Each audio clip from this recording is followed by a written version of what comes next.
Welcome back, everyone. So today I wanted to take a little time and do something slightly different from the usual stuff. I guess you could call it sort of an op-ed piece. Now, before I get started, let me assure you that this is not going to be some super long and stuffy academic dissertation or anything. While such a thing can be informative and useful, let's admit that it's not exactly entertaining. So instead, I'm going to just kind of brush over this loosely because I think it's important to know where I'm coming from when I say egalitarian. If you've spent any time watching anti-feminists or anti-SJWs, you've likely heard the term egalitarian. I've used it quite a bit myself, and in a couple of cases I've shown this definition of it to make a point here and there, but it's worth noting that egalitarianism isn't quite so simply defined. It's a pretty broad term that can be interpreted in a number of different ways. In fact, this definition actually goes farther than egalitarian philosophy does because it specifically states opportunity, which the philosophy does not. When we say egalitarianism, we could be talking in a moral sense or legal, economic, racial, political, etc., etc. There are many different types, and it's possible to be egalitarian in one regard, but not egalitarian in another. This is where things become rather interesting and the waters get quite muddy, so to speak, because equal can mean a number of different things. One of the biggest differences, and really the most fundamental to talk about, is the one I wanted to focus on for this. When we advocate for equal, are we advocating for equal opportunity or equal outcomes?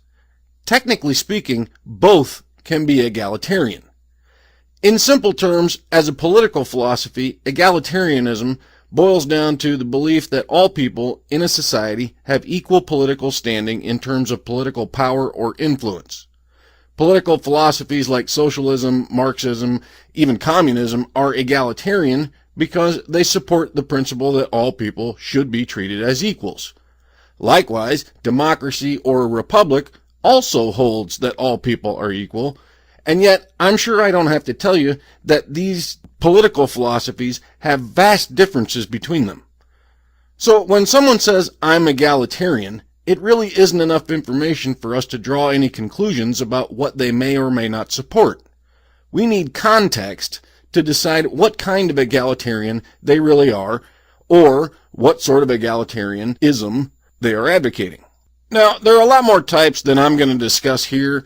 To keep this kind of short, I'm just going to focus on my own positions, or my own particular brand of egalitarianism, if you will, so that when I talk about it, at least you'll know what position I'm coming from. You'll have some context to interpret what I mean when I use the term. So, Count Dibula's brand of egalitarianism rests on the foundation of equal opportunity, not equal outcomes. I believe that we can and should govern or legislate an equal playing field for all, but we cannot guarantee equal outcomes without discriminating against someone. Discrimination is something I'm very opposed to. A couple examples to illustrate what I mean. This is an example of legislating for equal opportunity. This is how you legislate for equal outcomes. One of these opens opportunities for everyone. One of these opens opportunity for certain people by discriminating against others. Clearly, one of these is not acceptable to me.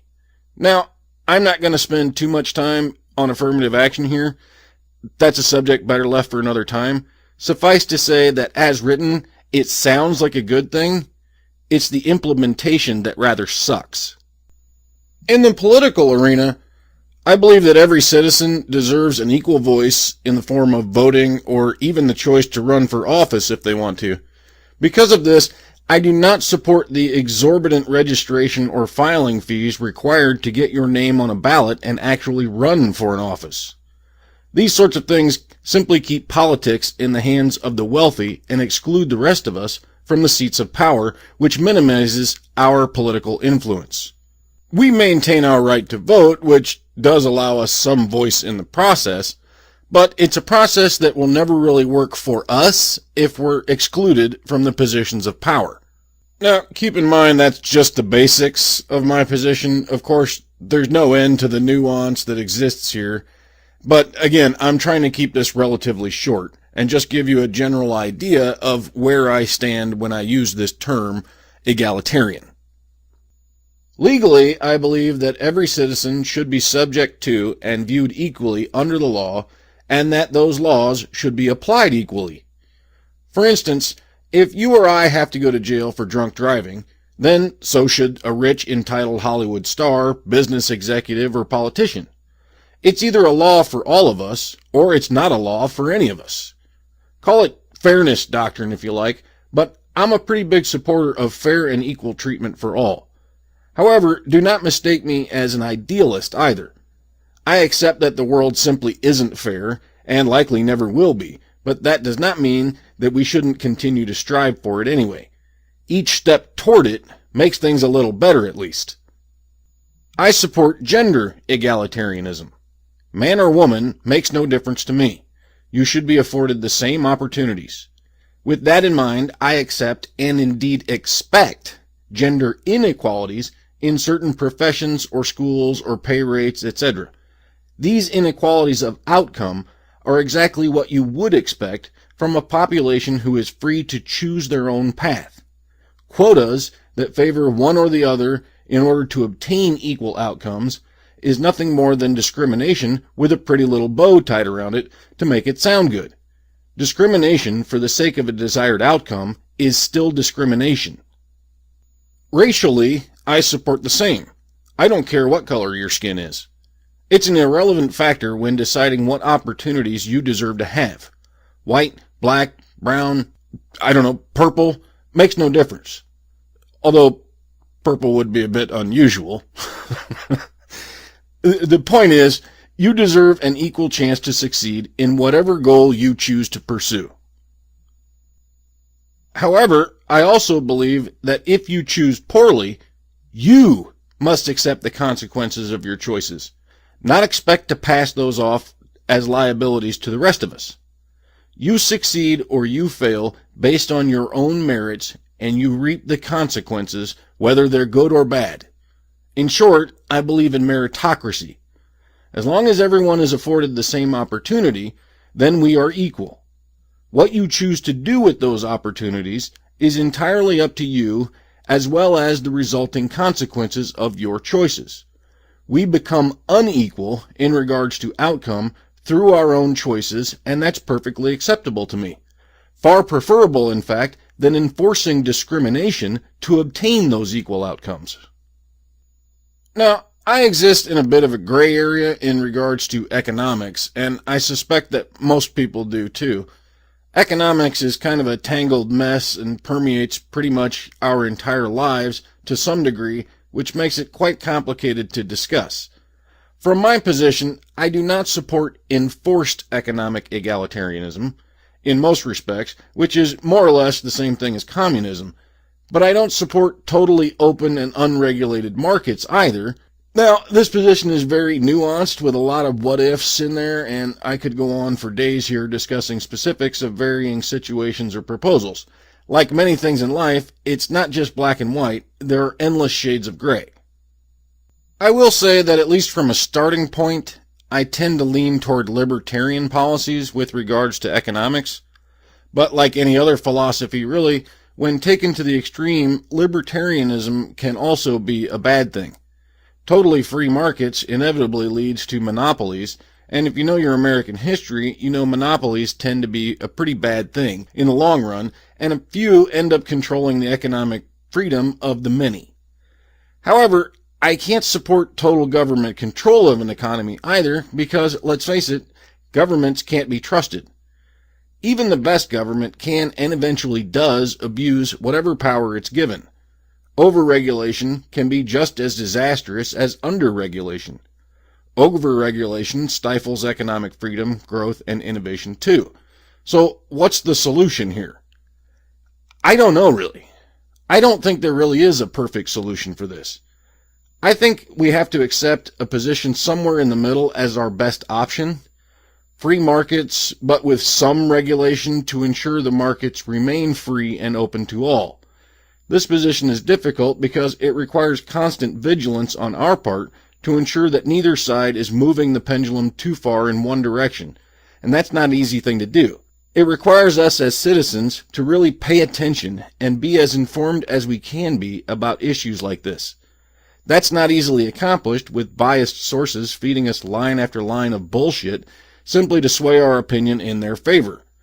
Nor is it easy for us to put aside our own biases and really search for truth when one side or the other is very conveniently telling us exactly what we'd like to be true. Of course, that applies to a lot of things these days, and educating yourself on every situation, policy, or position can be a pretty daunting task. Let's face it, we have lives to live and can't be an expert on everything. That's okay though.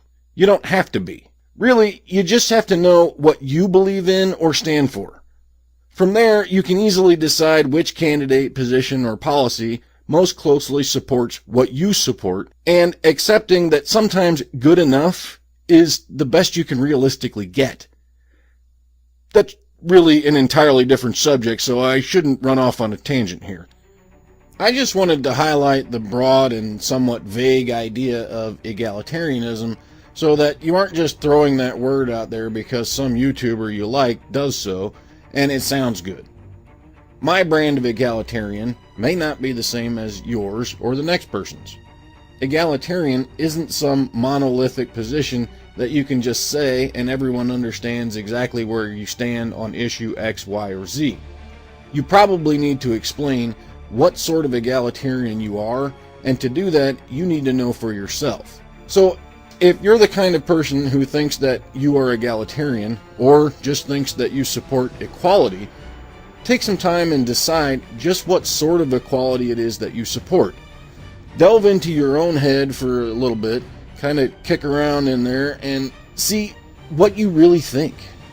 You don't necessarily need to tell everyone all this shit in your head, but I think it's important for anyone to really know what you yourself think.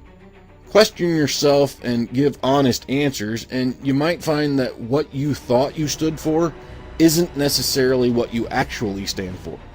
I guess what I'm really saying here boils down to education and self-reflection. Don't let yourself become the kind of person who doesn't or even can't question yourself. It's how we grow as people. It's how we learn new things. Learning doesn't just take place behind the ivy-covered walls of academia, and it doesn't stop when someone hands you a diploma. Spend your entire life learning. It's the only way to avoid becoming an idiot. Sorry, I didn't mean to preach.